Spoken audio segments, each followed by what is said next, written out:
Doctor Mohammad Yunus ने मोदी साहब से मुलाकात के लिए रिक्वेस्ट कर दी। And that was expected. Mohammad Yunus ने इच्छा जताई थी अमेरिका में भारतीय प्रधानमंत्री नरेंद्र मोदी से मिलने की, जिसको भारत की तरफ से रिजेक्ट कर दिया गया है। अभी तो देखिए, ये भी पता नहीं है कि आया मोदी साहब ओब्लाइज करते हैं कि नहीं करते, जो कि हम कह रहे थे कि मोदी साहब बहुत जिद्दी हैं, वो नहीं करेंगे।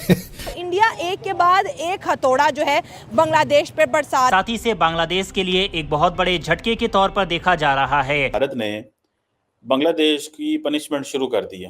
दूसरी जानिब अगर हम मेडिसिन की बात करें तो अब बांग्लादेश के अंदर आएगा मेडिसिन का भी बहुत बड़ा बहरान, क्योंकि 30% जो रॉ मटेरियल है मेडिसिन का वो इंडिया से जाता है और इंडिया का जो एक्सपोर्टर है अब वो बांग्लादेश के इंपोर्टर पे ट्रस्ट नहीं कर रहा। पर 24वीं दफा IMF के जाना एक 77 साल में एक मुल्क के लिए मींस के आपने फंडामेंटली अपने काम, एनर्जी सेक्टर का खसारा, मालियाती खसारा और एक्सटर्नल का खसारा, ये तीनों खसारे आप संभालने में नाकाम होते हैं और आप बार बार IMF के दर पे मांगने चले जाते हैं। पाकिस्तान की तरह भी अब बांग्लादेश IMF के पास जाता नजर आ रहा है। क्या बांग्लादेश दोबारा ट्रैक पे चढ़ पाएगा? अरे इंडिया ने कितना कुछ किया उनके लिए, क्या नहीं किया इंडिया ने बांग्लादेश के लिए।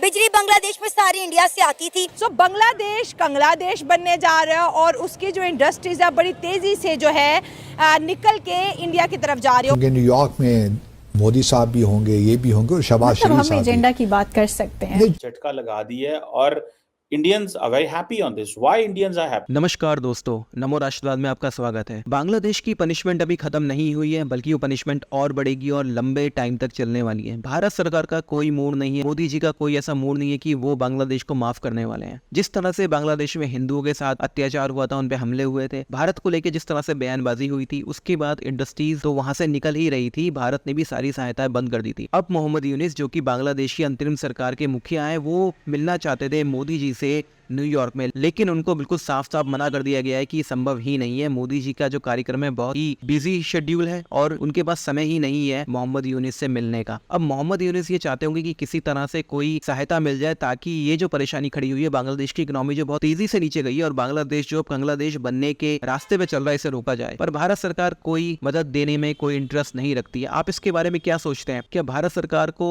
या मोदी जी को मोहम्मद यूनुस से मिलना चाहिए या नहीं मिलना चाहिए? आपकी जो भी विचार हो कमेंट बॉक्स में जरूर बताइए। वीडियो अच्छा लगे तो लाइक करें, शेयर करें, चैनल को सब्सक्राइब करें। आइए आगे बढ़ते हैं इस वीडियो में। डॉक्टर मोहम्मद यूनुस ने मोदी साहब से मुलाकात के लिए रिक्वेस्ट कर दी। And that was expected.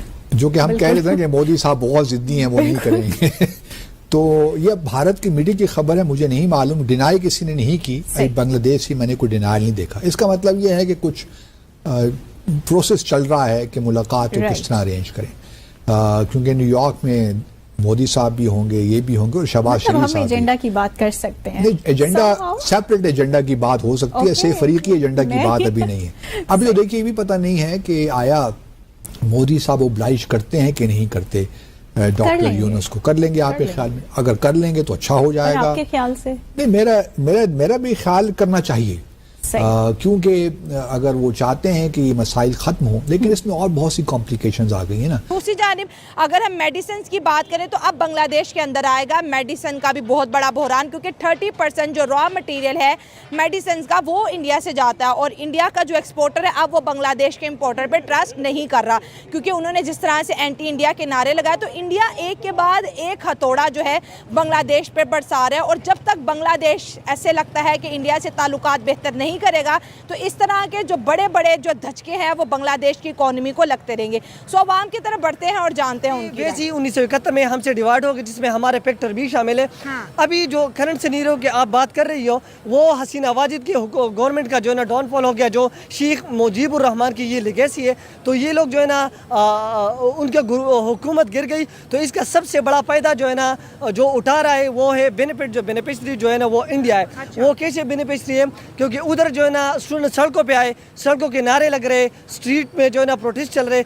जब भी किसी मुल्क में प्रोटेस्ट चल रहे हैं, मुजाहमती तहरीक चल रहे हैं, तो उसकी वजह से उसकी इकानमी जो है ना वो बर्बाद हो जाती है। और जब इकानमी बर्बाद हो जाती है तो ये अंडरस्टूड बात है कि वहाँ की इंडस्ट्री जो है ना बंद हो जाना है, सारे इंडस्ट्री, और वहाँ की जो इनके इनकम सोर्स जो है ना वो इनकम सोर्स जो है ना वो भी वो हज़ब हो जाना है।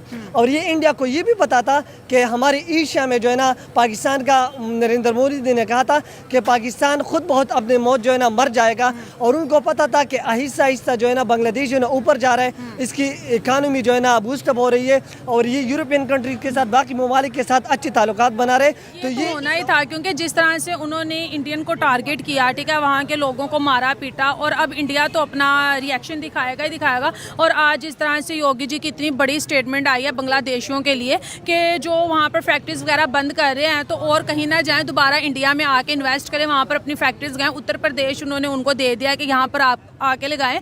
तो यही चीज़ है कि इंडिया के साथ जो बिगाड़ेगा वो इंडिया के साथ तो बिगाड़ेगा, लेकिन वो दोबारा अपनी इंडस्ट्री इंडिया में ही आके लगाएगा। तो सबसे बड़ी एग्जाम्पल हमारे सामने बांग्लादेश तो है। कपड़े के ब्रांड्स निकल के इंडिया में और उत्तर प्रदेश में आ रहे हैं, क्योंकि उन्होंने ऑलरेडी उसके लिए कहते हैं ना कि निज़ाम सारा सेट किया हुआ है, टेक्सटाइल पार्क बनाया हुआ है। जैसे तुमने कहा कि इंडिया जो है वॉर को प्रेफर नहीं करता, इकोनॉमी के अंदर जो है जो इंडिया के साथ फ्रेंडली नहीं रहते उनको इकोनॉमिकली बहुत ज़्यादा जो है लॉस होता है। जैसे हमें बहुत ज़्यादा लॉस हुआ इकोनॉमिकली क्योंकि हमारे बॉर्डर बंद हो गए। अब बांग्लादेश को भी इकोनॉमिकली उसी तरह से ही नुकसान हो रहा है, क्योंकि बिजनेस कम्युनिटी ने कहीं ना कहीं तो जाना ही है। और उनके लिए सबसे अच्छी प्लेस इंडिया है, क्योंकि इंडिया में वो जाएंगे, वहाँ पे महंगाई नहीं होगी, वहाँ पे उनका जो कपड़ा है वो बहुत ज़्यादा बिकेगा, क्योंकि आपको पता है इतनी 1 करोड़ से ज़्यादा की वहाँ पे आबादी है। तो 140 करोड़ जहाँ एक कंट्री में लोग रहते हैं, तो आप खुद सोचो वहाँ पे किसी भी तरह की फैक्ट्री लगेगी तो वहाँ के बिजनेसमैनों को फायदा होगा। अब बिजली सस्ती, वहाँ पे टैक्स आए दिन बढ़ता नहीं है। अगर हम प्रोफेसर की बात कर लें, जो बांग्लादेशी प्रोफेसर ने अभी पिछले दिनों जो स्टेटमेंट दी थी कि हम पाकिस्तान के साथ मिलकर एटॉमिक बॉम्ब बनाएंगे, मैं उन्हें बोलूँगी सर आप क्यों बांग्लादेशियों का बेड़ा गर्क करना चाहते हैं? आधे से ज़्यादा तो वैसे ही हो गया, प्याज नहीं आ रहा, बिजली कट गई, चावल बंद हो गया, अब जो फैक्ट्रीज हैं वो भी यहाँ से शिफ्ट होकर इंडिया चले जाएंगी। तो आप लोगों के लिए बेहतर यही है कि मैं ये बोलूँगी कि जो आम पब्लिक है उनको तो कोई नहीं है, वो बेचारे तो हम जैसों की तरह यही चाहते हैं कि ये क्या हो रहा है, लेकिन वो फ्रंट पे आके कुछ कर नहीं सकते। लेकिन जो करना चाहते हैं वो इस तरह की स्टेटमेंट दे के इंडिया को और मजीद गुस्सा दिलवा रहे हैं कि वो हमारे लिए जो इन्वेस्टमेंट है वो इंडिया में कैसे आ रही है, क्योंकि मुझे तो लगता है कि ये सिर्फ हमें पाकिस्तान को ना नीचा दिखाने के लिए इंडिया बांग्लादेश को सपोर्ट कर रहा है। अगर पाकिस्तान पॉजिटिव वे में उसकी मदद करेगा तो टेक्सटाइल में ऊपर जा सकते हैं हम। पाकिस्तान कैसे मदद करेगा? यहाँ पे ये बता दूं कि इंडिया के लिए 10,000 करोड़ की इन्वेस्टमेंट ऐसे है जैसे ऊंट के मुंह में जीरा, लेकिन 10,000 करोड़ इन्वेस्टमेंट से बहुत ज़्यादा जॉब जनरेट होंगी उत्तर प्रदेश के अंदर, और बहुत ज़्यादा पॉपुलेशन है उत्तर प्रदेश में। और इंडिया तो वैसे भी 5th लार्जेस्ट इकोनॉमी है, ठीक है। अगर बांग्लादेशियों की बात कर लें, जो उन फैक्ट्रीज में आम लोग काम करते थे उनकी जॉब चलेगी, और गुर्बत डे बाय डे वहाँ पे मजीद बढ़ती जाएगी। जब गुर्बत बढ़ेगी तो ऑब्वियसली क्राइम बढ़ेंगे। जिस तरह से हमारी कंट्री में यहाँ पे गुर्बत है, जॉब्स नहीं है, लोग डे बाय डे क्राइम्स करें। कराची की बहुत बड़ी एग्जांपल है हमारे सामने। तो इनको चाहिए कि अपने रिलेशन इंडिया के साथ बेहतर करें। अगर पाकिस्तान के साथ बेहतर करेंगे, हम लोग तो उनको कुछ नहीं दे सकते, हम लोग तो खुद IMF से कर्जा मांगते, कभी कहाँ से मांग रहे, कभी कहाँ से मांग रहे। तो दोस्तों वीडियो आपने देख लिया है, और वीडियो देख के बिल्कुल आपको समझ में आ गया होगा कि भारत सरकार किसी भी तरह की कोई छूट नहीं देने वाली है बांग्लादेश को और बांग्लादेश की इस अंतरिम सरकार को। जिस तरह से इन लोगों ने एक फेक आंदोलन खड़ा किया और जनता की चुनी हुई सरकार को हटा दिया, और प्रधानमंत्री जो थी शेख हसीना, उनको जिस तरह से वहाँ से छोड़ना पड़ा देश, उसको लेके भारत के अंदर बहुत ज़्यादा नाराज़गी है बांग्लादेशियों को लेके। ये वही बांग्लादेशी हैं जिनको भारत ने आज़ाद कराया था और आज यही भारत के खिलाफ बयानबाजी कर रहे हैं। लेकिन भारत की जो 1971 में सरकार थी, जो प्रधानमंत्री थी इंदिरा गांधी, उनकी बहुत बड़ी गलती है जिस तरह से उन्होंने बांग्लादेश को आज़ाद कराया, लेकिन बांग्लादेश को इस तरह से अलग छोड़ दिया। कम से कम जो बांग्लादेश का उत्तरी हिस्सा है, जो कि चिकन नेक जिसे कहा जाता है, भारत के साथ जो पूरा बॉर्डर लगता है और जो एक चिकन नेक वाला एरिया, उसको तो कम से कम भारत में मिला लेना चाहिए था, ताकि भारत को इससे बहुत फायदा होता। लेकिन बहुत सारे गलत फैसलों की तरह ये भी गलत फैसला हुआ। अब आप क्या सोचते हैं कि अब इन सब में आप क्या सोचते हैं, आपके क्या विचार है, कमेंट बॉक्स में जरूर लिखिए। वीडियो अच्छा लगा तो लाइक करें, शेयर करें, चैनल को सब्सक्राइब करें, ज्वाइन करें। मिलते हैं अगले वीडियो में, तब तक के लिए जय श्री राम।